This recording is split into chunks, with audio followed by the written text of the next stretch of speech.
ஆழ்வார் எம்பெருமானார் ஜீயர் திருவடிகளே சரணம். அஸ்மத் ஆச்சாரியம் திருவடிகளே சரணம்.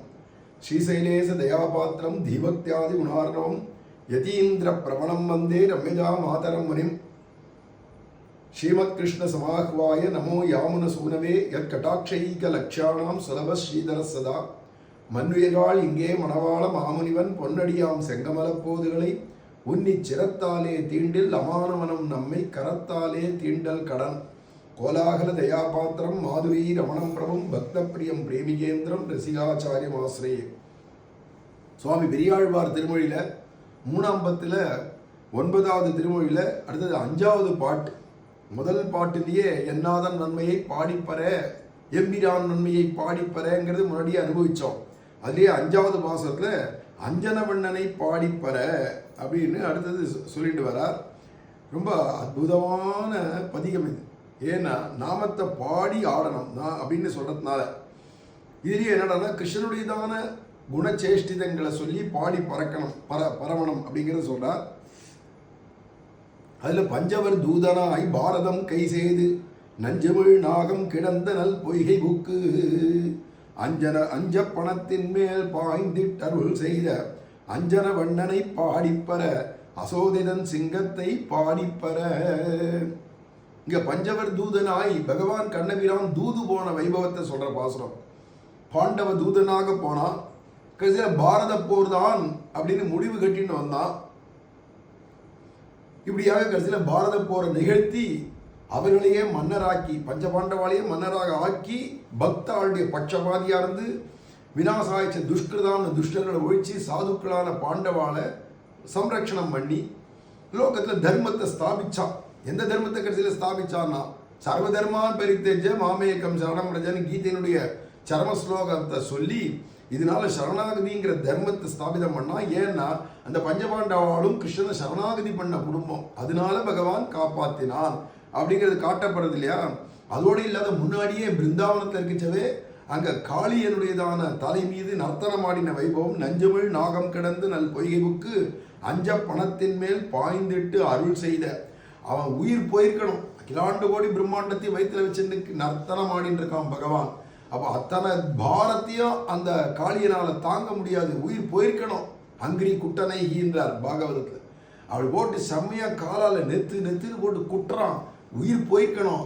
இருந்தாலும் போனா போறதுன்னு அவள் மனைவி மார்கள்லாம் இருக்கா இல்லையா, பாம்பு மாமின்னு அவள் இல்லாம சேர்த்து பண்ண சரணாகதிக்கு பகவான் பார்த்தா அருள் செய்த. போனா போறதுன்னு அவனுக்கு கிருபை பண்ணி, அது மட்டும் இல்லை 100 தலையிலையும் தன்னுடைய திருவடி லாஞ்சனம் பண்ணியிருக்கான். அப்படிங்கிறச்சே அது மேல வேற என்ன கிருபை வேணும்.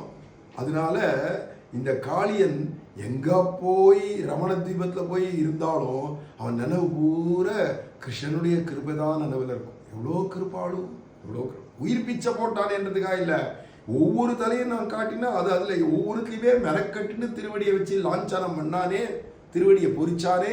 என்ன கிருப்பை என்ன கிருப்பைன்னு அந்த அருள் செய்ததான அந்த எம்பெருமானுடைய கிருபையை நினைச்சு ஆறாவமுதா எவ்வளோ சொன்னாலும் அந்த கிருபையை சொல்ல ஆறாவமுதான் ஆறாத அமிர்தமா இருக்கேன்னு அவன் அனுபவிச்சான்.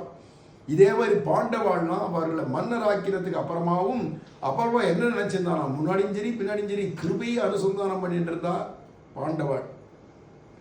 அதில் அவளுக்கு எப்படி இருக்கிறான்னா ஆறாவதுனா இருக்கான். அதெல்லாம் இங்கே 2 லீலைகள் கிருஷ்ணாவதார லீலை, பாண்டவ தூதன், இன்னொன்று மற்றொன்று காளிய நர்த்தன கிருஷ்ணன். 2த்திலையுமே அவ அந்த பக்தாவளா இருக்கிற காளியனோ அங்கே பஞ்சபாண்டவாளோ பகவானுடைய கிருபையை நினைச்சு அருள் செய்த அங்க பதம். அதனால இந்த அருள் செய்துதான் அதையே நினைச்சு அவளுக்கு என்னடான்னா 6ஆம் அமுதமா போயிடுது.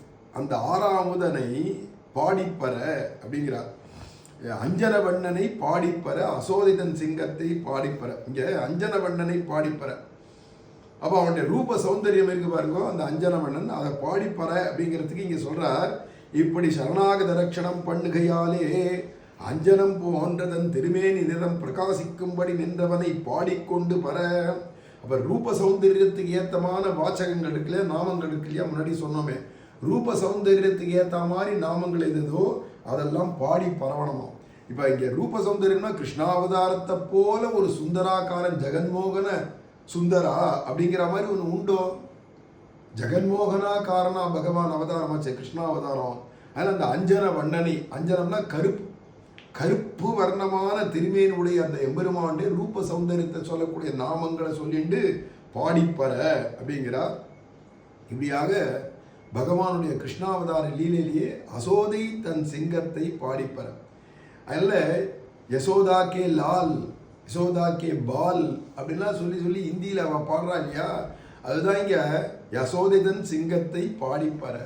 யசோதையோட சம்பந்தத்தை சொல்லி சொல்லி கிருஷ்ணனுடைய சம்பந்தத்தை சொல்லி அது மாதிரி வர நாமங்கள் எல்லாம் பாடிப்பற அப்படிங்கிறான். ஆச்சரியமா இப்படியாக பகவானுடைய நாமத்தை ரூப சௌந்தரியத்தை சொல்லக்கூடிய நாமங்கள் எல்லாம் பாடி ஆடணும் அப்படிங்கிறத சொல்றாரு இந்த பாசுரத்தில். ஸ்ரீமதே ராமானுஜாய நமஹ.